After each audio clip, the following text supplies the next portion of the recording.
ಕೂಡ ನನ್ನ ಚಾನಲ್ನ ಸಬ್ಸ್ಕ್ರೈಬ್ ಆಗಿಲ್ಲ ಅಂತಂದರೆ ಈ ಕೂಡಲೇ ಸಬ್ಸ್ಕ್ರೈಬ್ ಆಗಿ ಮತ್ತು ಬೆಲ್ ಐಕನ್ನ ಕ್ಲಿಕ್ ಮಾಡಿ ನನ್ನ ಎಲ್ಲ ವಿಡಿಯೋಗಳನ್ನ ನೋಡ್ತಾ ಇರಿ. Thank you so much. ಎಲ್ಲರಿಗೂ ನಮಸ್ಕಾರ. ನನ್ನ ಹೆಸರು ಕುಶಾಲ್ ಅಂತ. ಕುಶಾಲ್ ಕ್ಯೂಟ್ ಚಾನಲ್ನ ಸಬ್ಸ್ಕ್ರೈಬ್ ಮಾಡ್ಕೊಳ್ಳಿ. ಇನ್ನು ಸಬ್ಸ್ಕ್ರೈಬ್ ಮಾಡ್ಕೊಂಡಿಲ್ಲ ಅಂತಂದ್ರೆ ಮತ್ತೆ ನಿಮ್ಮ ಅನಿಸಿಕೆಗಳನ್ನ ಕಾಮೆಂಟ್ ಮೂಲಕ ತಿಳಿಸ್ಬೋದು. ನಾನು ರಿಪ್ಲೈ ಕೂಡ ಕೊಡ್ತೀನಿ ನಿಮಗೆ ಫ್ರೆಂಡ್ಸ್. ಇವತ್ತು ನಾವು ವೆಯ್ಟ್ ಲಾಸ್ ಮಾಡಬೇಕು ಅಂತಂದ್ರೆ ಫ್ರೆಂಡ್ಸ್, ನಾನು ವೆಯ್ಟ್ ಲಾಸ್ದು ಒಂದು ಕಾಫಿ ಟೀ ಬದಲಾಗಿ ಒಂದು ಡ್ರಿಂಕ್ನ ಮಾಡ್ಕೋತಾ ಇದ್ದೀನಿ. ಆ ಡ್ರಿಂಕು ಯಾವ ಥರ ಇವತ್ತು ನಾನು ಯೂಸ್ ಮಾಡಿ ನಾಳೆ ನಾನು ತೋರಿಸ್ತೀನಿ ನಿಮಗೆ ಯಾವ ಥರ ಆಗಿದೆ ಅದು ಅಂತ. ಮತ್ತೆ ಫ್ರೆಂಡ್ಸ್, ಅದರಿಂದ ನಾನು ಎಷ್ಟು ವೆಯ್ಟ್ ಲಾಸ್ ಆಗ್ತೀನಿ, ಮತ್ತೆ ವೆಯ್ಟ್ ಲಾಸಲ್ಲಿ ನೀವು ವೆಯ್ಟ್ ಲಾಸ್ ಪೌಡರ್ ಯೂಸ್ ತರಿಸ್ಕೊಳ್ಳೋದಿಕ್ಕಾಗಿಲ್ಲ ಅಂತ ಅಂದ್ರೆ ನಾನು ನಿಮ್ಗೆ ತಿಳಿಸ್ಕೊಡ್ತೀನಿ. ವೆಯ್ಟ್ ಲಾಸ್ ಪೌಡರ್ ಬರೀ 5 ಐಟಮ್ ಹಾಕಿ ವೆಯ್ಟ್ ಲಾಸ್ ಪೌಡರ್ನ ನೀವು ಮಾಡ್ಕೋಬಹುದು ಫ್ರೆಂಡ್ಸ್. ಇಲ್ಲ ಅಂತಂದ್ರೆ ನಿಮ್ಮ ಮನೆ ರಾಗಿ ಹಿಟ್ಟಿರುತ್ತೆ, ರಾಗಿ ಹಸಿಟ್ಟು ಅಂತ ಹೇಳ್ತೀವಲ್ಲ, ಅದಿರುತ್ತೆ ಅಲ್ವಾ, ಅದರಿಂದ ಗಂಜಿ ಮಾಡ್ಕೊಂಡು ಒಳಗಡೆ ಮೊಸರನ್ನ ಮಿಕ್ಸ್ ಮಾಡ್ಕೊಂಡು ಕುಡೀರಿ. ಅದನ್ನ ಕುಡ್ದಾದ್ಮೇಲೆ ವಾಕ್ ಮಾಡಿ. ನೀವು ಮನೇಲಿ ಇದ್ರೆ ಸ್ವಲ್ಪ ವಾಕ್ ಮಾಡಿ. ಕೆಲ್ಸಕ್ಕೆ ಹೋಗೋರ್ಗಂತೂ ವಾಕ್ ಏನ್ ಬೇಡ ಅನ್ಸುತ್ತೆ. ಒಳಗೆ ಕೆಲಸ ಫ್ಯಾಕ್ಟ್ರಿಗಳಲ್ಲಿ ಓಡಾಡಿ ಸ್ವಲ್ಪ ಅದೇ ವಾಕ್ ಆದಂಗೆ ಆಗ್ಬಿಟ್ಟಿರುತ್ತೆ. ಅದನ್ನ ಗಂಜಿನ ಹೋಗ್ಬೇಕಾದ್ರೆ ಕುಡ್ಕೊಂಡು ಹೋಗಿ ಮಾರ್ನಿಂಗ್ ಟೈಮ್ ಏನು ನಾಷ್ಟ ಈ ತರ ಸೈಡ್ಸ್ಗಳೇನು ತಿನ್ನಿಕ್ ಹೋಗ್ಬಿಡಿ. ಬಜ್ಜಿ ಆಗಿರ್ಬೋದು, ಬೋಂಡ ಏನು ತಿನ್ನಿಕ್ ಹೋಗ್ಬಿಡಿ. ಸೌತೆಕಾಯಿ ತಿನ್ನಿ, ಮತ್ತೆ ನೀರಂತೂ ಚೆನ್ನಾಗಿ ನೀರು ಕುಡೀರಿ ಫ್ರೆಂಡ್ಸ್. ನೀರು ಕುಡಿದಾದ್ಮೇಲೆ ಮಧ್ಯಾಹ್ನಕ್ಕೆ ಮೊಸರನ್ನ ತಿನ್ನಿ, ಸೊಪ್ಪು ತರಕಾರಿ ಪಲ್ಯ ತಿನ್ನಿ. ಆದಷ್ಟು ಸಬ್ಸಿಗೆ ಸೊಪ್ಪು, ಮೊಸರು, ಫೈಬರ್ ಕಂಟೆಂಟ್ ಸ್ವಲ್ಪ ಜಾಸ್ತಿ ಸಿಗುತ್ತೆ. ಮತ್ತೆ ತುಪ್ಪ ಆ್ಯಡ್ ಮಾಡ್ಕೊಳ್ಳಿ. ಮತ್ತೆ ಎಗ್ ವೈಟ್ ಪ್ರೋಟೀನ್ ಎಲ್ಲ ಚೆನ್ನಾಗಿ ಸಿಗುತ್ತೆ ನಿಮಗೆ, ಅದನ್ನ ಆ್ಯಡ್ ಮಾಡ್ಕೊಳ್ಳಿ. ತಿರ್ಗಾ ಸಂಜೆ ಟೈಮು ಬೇಕಾದ್ರೆ ಇದೇ ತರ ಗಂಜಿನೇ ಕುಡ್ಬಿಡ್ಬೇಕಾದ್ರೆ ಮಲಿಕೋಬಹುದು. ಆರೋಗ್ಯಕ್ಕಂತೂ ತುಂಬಾ ತಂಪಾಗಿರುತ್ತೆ ಗಂಜಿ. ಮತ್ತೆ ಬೇಕಿದ್ರೆ ಊಟನೇ ಮಾಡಿ. ನೀವು 1 ಟೈಮ್ ತಗೋತೀನಿ ಅಂದ್ರೆ ಪರವಾಗಿಲ್ಲ, ಬೇಗ ವೆಯ್ಟ್ ಲಾಸ್ ಆಗ್ಬೇಕು ಅಂದ್ರೆ ಈ ತರ ಮಾಡಿ. ಇದರಿಂದ ಏನು ಪ್ರಾಬ್ಲಮ್ ಆಗಲ್ಲ, ಯಾಕೆಂದ್ರೆ ಮನೆಯಲ್ಲೂ ಸಿಗುವಂತ ಐಟಮ್ ನಾವು ನಮ್ ಕಣ್ಣಾರೆ ಮಾಡ್ಕೊಂಡಿರ್ತೀವಿ. ಅದರಿಂದ ಯಾವುದೇ ರೀತಿಯಾದಂತಹ ಒಂದು ಸೈಡ್ ಎಫೆಕ್ಟ್ ಯಾರಿಗೂ ಕೂಡ ಆಗೋದಿಲ್ಲ ಫ್ರೆಂಡ್ಸ್. ನಾನು ವೆಯ್ಟ್ ಲಾಸ್ ಪೌಡರ್ನ ಮಾಡ್ಕೊಂಡು ನಾನೇ ಮಾಡ್ಕೋತೀನಿ ಫ್ರೆಂಡ್ಸ್. ನಂಗೆ ಎಲ್ಲ ತರ ಬರುತ್ತೆ, ಯಾವ ತರ ಮಾಡಬೇಕು, ಪ್ರತಿಯೊಂದು ಅಡುಗೆಗಳೆಲ್ಲ ಬರುತ್ತೆ. ನಾನು ಕೂಡ ಯೂಟ್ಯೂಬಲ್ಲೇ ಕಲ್ತಿರೋದು.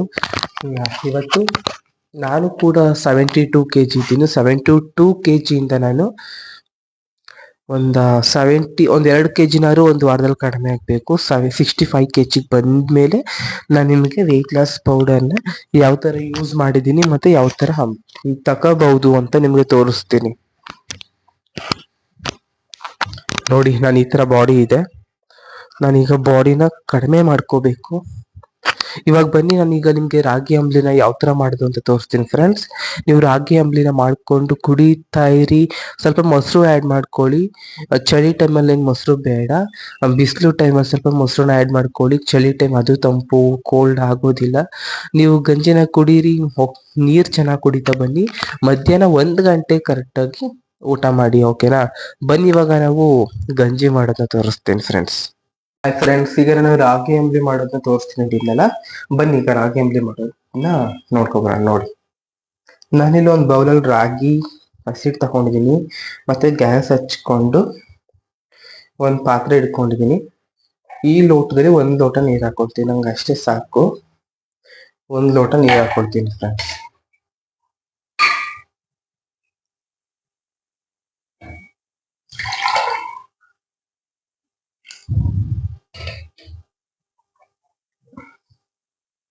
ಒಂದು ಲೋಟ ವಾಟರ್,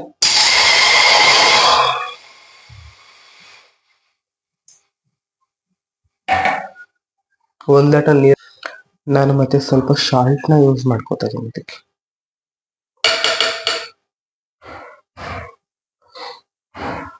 ನೀರೊಳಗಡೆ ಈಗ ಗ್ಯಾಸ್ನ ಸ್ಲೋ ಮಾಡಿಬಿಟ್ಟು ಸ್ಪೂನ್ ಎತ್ತಿ ಅದರೊಳಗಡೆ ಹಾಕೋದು.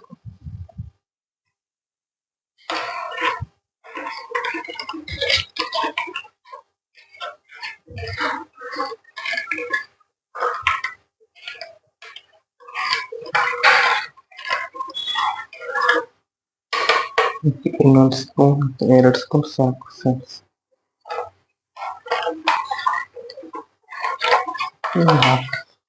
ಒಂದೇ ಕಡೆಗೆ ಹಾಕೋಬಿಟ್ರೆ ಅದು ಗಂಟಾಗ್ಬಿಡುತ್ತೆ. ನೀವು ಒಂದೇ ಕಡೆಗೆ ಹಾಕೊಳಕ್ ಹೋಗ್ಬೇಡಿ.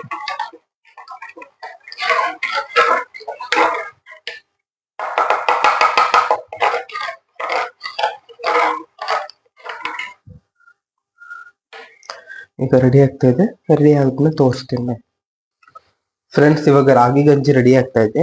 ನಾನು ಸ್ವಲ್ಪ ತೆಳ್ಳನೆ ಮಾಡ್ಕೊತೀನಿ, ಯಾಕಂದ್ರೆ ನಂಗೆ ಜಾಸ್ತಿ ಗಟ್ಟಿ ಇದು ಮಾಡ್ತಾನೆ ಗಟ್ಟಿ ಆಗ್ಬಿಡುತ್ತೆ ಫ್ರೆಂಡ್ಸ್. ಇವಾಗ ನೀವು ಬೇಕಿದ್ರೆ ನಿಮ್ಗೆ ತೆಳ್ಳೇನಾದ್ರೂ ಎಷ್ಟು ಗಟ್ಟಿ ಬೇಕು ಅಷ್ಟು ಮಾಡ್ಕೊಳ್ಳಿ. ಬಟ್ ಮಾಡ್ತಾ ಇರ್ಬೇಕಾದ್ರೆ ಈ ತರ ಮಿಕ್ಸ್ ಮಾಡ್ತಾ ಇರಿ, ಯಾಕೆಂದ್ರೆ ಇದು ತಳ ಹಿಡಿಯುವಂತ ಚಾನ್ಸಸ್ ಇರುತ್ತೆ. ಓಕೆನಾ? ನೀವು ಮಾಡ್ತಾ ಈ ತರ ಮಾಡ್ಕೋಬೇಕು.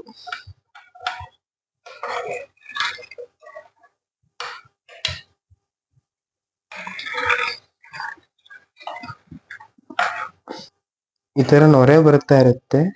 ನೊರೆನ ಒಂದಿಟ್ಟು ತಗೊಂಡು ಈ ತರ ಮಾಡ್ಕೊಂಡ್ರೆ ನೊರೆ ಎಲ್ಲ ಹೋಗುತ್ತೆ ಫ್ರೆಂಡ್ಸ್. ಈಗ ರಾಗಿ ಗಂಜಿ ರೆಡಿ ಆಗಿದೆ. ನೀವು ಇದ್ರ ಜೊತೆಗೆ ಮೊಸರು ಆ್ಯಡ್ ಮಾಡ್ಕೋಬಹುದು. ನಾನು ಮೊಸರನ್ನ ಆ್ಯಡ್ ಮಾಡ್ಕೋತಾ ಇಲ್ಲ. ನನ್ನ ವಿಡಿಯೋ ನಿಮ್ಗೆ ಇಷ್ಟ ಆಗಿದ್ರೆ ಸಬ್ಸ್ಕ್ರೈಬ್ ಮಾಡೋದ್ ಮಾತ್ರ ಮಿಸ್ ಮಾಡಬೇಡಿ. ನನ್ನ ಕಣ್ಣು ತುಂಬಾ ಓದ್ಕೊಬಿಟ್ಟಿದೆ, ಏನಕ್ಕೆ ಅಂತ ಗೊತ್ತಿಲ್ಲ. ಕಣ್ಕುಡ್ಕೆ ಅಂತ ಎದ್ದಿಲ್ಲ ಗುರು, ಬಟ್ ಏನೇ ಕೂತ್ಕೊಂಡಿದೆ ಅಂತ ಗೊತ್ತಿಲ್ಲ. ನಿಮ್ಗೆ ಏನಾದ್ರು ಗೊತ್ತಿರೋ ಕಮೆಂಟ್ ಮೂಲಕ ತಿಳಿಸಿ, ಮತ್ತೆ ಸ್ಟಾರ್ಟ್ ಮಾಡಿ. ನಾನಿವಾಗ ರಾಗಿ ಅಂಬ್ಲಿನ ಟೇಸ್ಟ್ ಮಾಡ್ತಾ ಇದ್ದೀನಿ. ನೋಡಿ, ರಾಗಿ ಅಂಬ್ಲಿ ರೆಡಿ ಆಗಿದೆ. ಸ್ಪೂನಲ್ಲಿ ತಿಂತೀನಿ, ಯಾಕೆಲ್ಲ ಸುಡ್ತಾ ಇದೆ. ನಿಮ್ಮ ಹತ್ರ ಗ್ಲಾಸು ಇಟ್ಕೊಳ್ಳೋದಿದ್ರೆ ಇಟ್ಕೊಳ್ಳಿ.